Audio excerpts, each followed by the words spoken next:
You're watching Metallica Mania, and I'm back with another video late at night.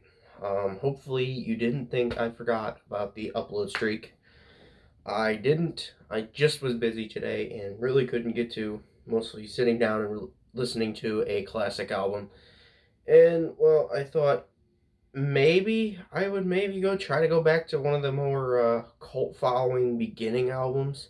'Cause I did do a cult album yesterday, and thought maybe I'll do another one. Like, the, I think it was 83. I'm gonna do a 1980 album, new wave of British heavy metal. As you would see the title, they inspired guys like Metallica and Megadeth, and yeah, the album is just a classic. It is, well, Diamond Head, and I actually have a copy of this one, as you would see in the uh, thumbnail photo. But it was so hard to actually find a copy of this years ago when I first got into the genre and I wanted to listen to this album, because it was like, okay, I know Am I Evil by Metallica, but I did not know it was a cover song for about 2 years of listening to it. Um, and yeah, the original song is on this album. It's Lightning to the Nations, which is the debut from Diamond Head, and it's always been their greatest release. I'll probably never do a ranking of them, maybe. But that's a spoiler. It definitely will be Lightnings to the Nations. It's number one.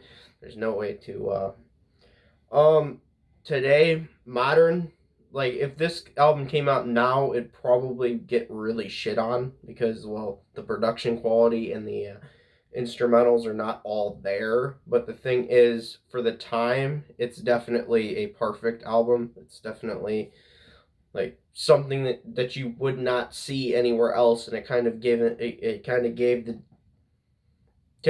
the scene the sound at the time. It inspired a lot of the thrash bands to get a lot more innovative and kind of more hard hitting. This album tries to be something that it can't with the production quality that it has, and I still consider it a perfect album. I still like listening to it. I still enjoy every minute of this album, even the pauses and breaks that they have in some of the songs, like the 9-minute song "Sucking My Love." It That track has a big long pause section where it's just so dull at that point, but like it's like taking it in. It's like 1980. Like, it's what inspired the innovators of Metallica and Megadeth and the thrash bands at the time, and some of the bands that came in other scenes at the time. Like, it's a legendary album, and it has to be perfect in the sense that it's a legendary album, and really just inspired the whole genre itself. This album never got released. We would it would Metal would be different. It would definitely have a different sound. We might not have gotten to the big bands like Metallica and Megadeth. We might not have actually gotten there without this album actually being a thing. This album is definitely the album that kind of brought the sound of the underground, which then became mainstream. If you get what I'm saying. With Metallica, I could hear a lot of, like, the song "Am I Evil," for example, definitely has that sound of it's trying to be something bigger than just British heavy metal, but it can't with the sound quality that it has. Yeah, that's what I think of this album. It's definitely the most inspiration. It's the album that you have Priest that inspired a lot of this stuff, but this is a whole different sound than Priest and Iron Maiden. You can't really compare it to those bands. You can't really compare it to anything because there's nothing to compare it to.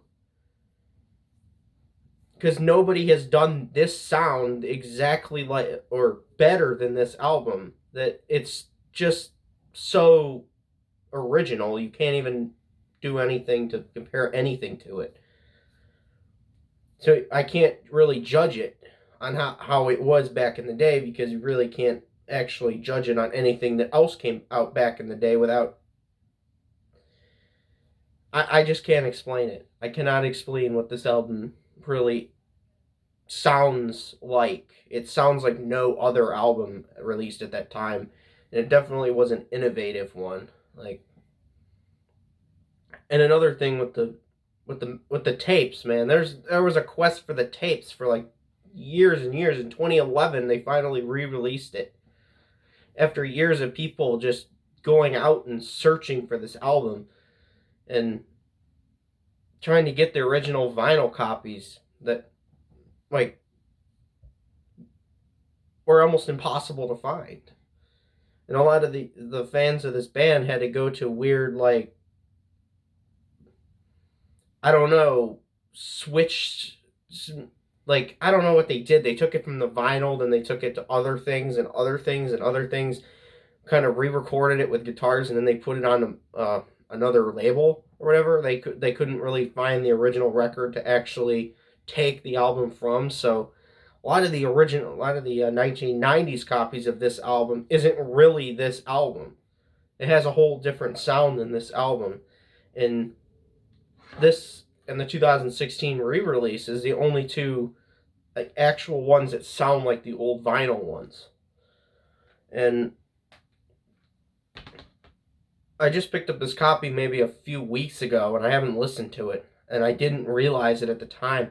I got hit with a whole new experience because I listened to this album like years ago when I had an old copy of the 1990s releases. It was brand new to me. It was completely brand new and it had a completely different sound. And I could literally see how Metallica got influenced by this. Like, it's just, you can't really rate it upon anything nowadays, and you can't really rank it upon anything for that. A lot of the other albums I could, like Amorphous, I could rate that upon other things that came out at the time because it sounded somewhat similar. This is completely different than any other new wave band. Like, I've never heard this type of style before. This is like, I can't explain it. I cannot explain it. You have to listen to this album to actually get what I'm saying. That there is no way to actually rate how good this album is. Like, with other bands, like, you can't.